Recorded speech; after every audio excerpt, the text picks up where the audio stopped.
We are the church, हम church हैं, हम कलीसिया हैं।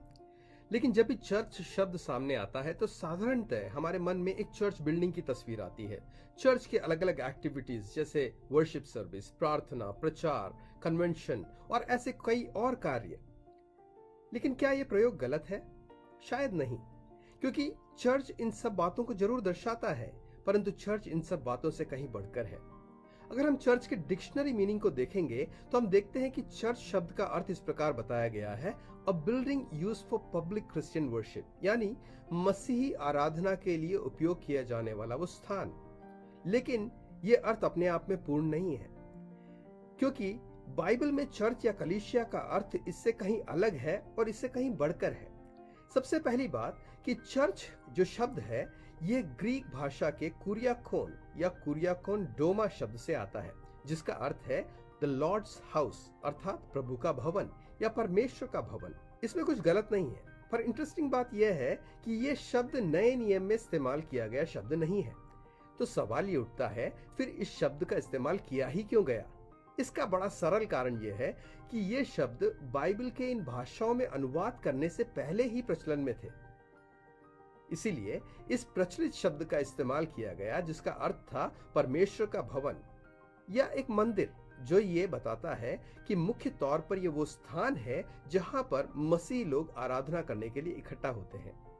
तो फिर सवाल उठता है कि नए नियम में कौन से शब्द का इस्तेमाल हुआ था और उसका क्या अर्थ है, और क्या इस बात से कोई फर्क पड़ता है? नए नियम में जो शब्द इस्तेमाल हुआ वो था एक्लीसिया, जिसे हिंदी अनुवाद में कलीसिया लिखा गया है। इस शब्द का अर्थ है असेंबली या गैदरिंग ऑफ पीपल, यानी एक सभा या एक मंडली। और बहुत सी भारतीय भाषाओं में इस शब्द को सभा के कहकर लिखा गया है, सभा के रूप में अनुवाद किया गया है। परंतु यह केवल एक आम सभा नहीं है और ना ही यह केवल लोगों का एक समूह है। कलीसिया कोई भीड़ नहीं है। प्रभु यीशु मसीह की कलीसिया या नए नियम की कलीसिया एक विशेष समूह है, एक विशेष मंडली है। कलीसिया शब्द दो शब्दों से मिलकर बनता है, जिसका अर्थ है कॉल्ड आउट, यानी बुलाए गए या अलग किए गए। तो हम कह सकते हैं कि प्रभु यीशु मसीह की कलीसिया उन लोगों का समूह है जो कि प्रभु के द्वारा बुलाए गए हैं और इस संसार से एक अलग जीवन जीने के लिए अलग किए गए हैं, चुने गए हैं। कॉल्ड आउट, बुलाए गए, अलग किए गए। ये बातें हमें क्या सोचने को प्रेरित करती हैं? क्या हम प्रभु यीशु मसीह की कलीसिया के रूप में एक अलग किया हुआ जीवन जी रहे हैं?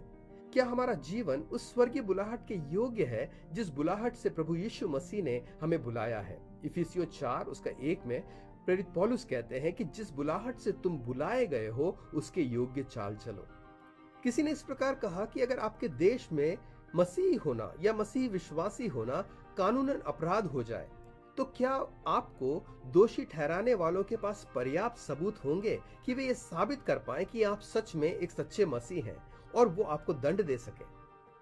कहने का अर्थ यह है कि अगर हर एक बात जो केवल बाहरी रूप से हमें मसीह बनाती है, उन सभी बातों को अगर हटा दिया जाए, तो भी क्या हम फिर भी मसीही कहलाएंगे?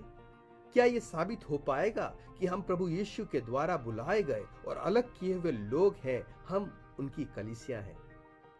हमारी मसीहत केवल बाहरी पहचान तक सीमित ना रह जाए, पर हमारे जीवन में मसीह की एक गहरी छाप होने पाए।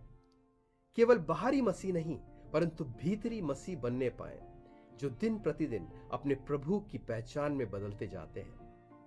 इस बात से फर्क नहीं पड़ता कि आप किस स्थानीय कलीसिया के सदस्य हैं, किस डिनोमिनेशन से हैं। महत्वपूर्ण बात यह है कि प्रभु ने कहा, प्रभु यीशु मसीह ने कहा कि मैं अपनी कलीसिया को बना रहा हूं, मैं लोगों को बुला रहा हूं, मैं लोगों को अलग कर रहा हूं, मैं उनके जीवन को बदल रहा हूं, मैं अपनी कलीसिया बना रहा हूं। क्या आप उस कलीसिया के अंग हैं? क्या आप मसीह की कलीसिया हैं? प्रभु आपको आशीष दे, प्रभु आपके साथ रहे। अगर मसीह विश्वास या कलीसिया के संबंध में आपके कोई भी सवाल या संदेह हो तो आप कमेंट्स में लिख सकते हैं या नीचे दिए गए ईमेल पर भी लिख सकते हैं, और आने वाले वीडियोस में हम उनके उत्तर देने का प्रयास करेंगे। धन्यवाद।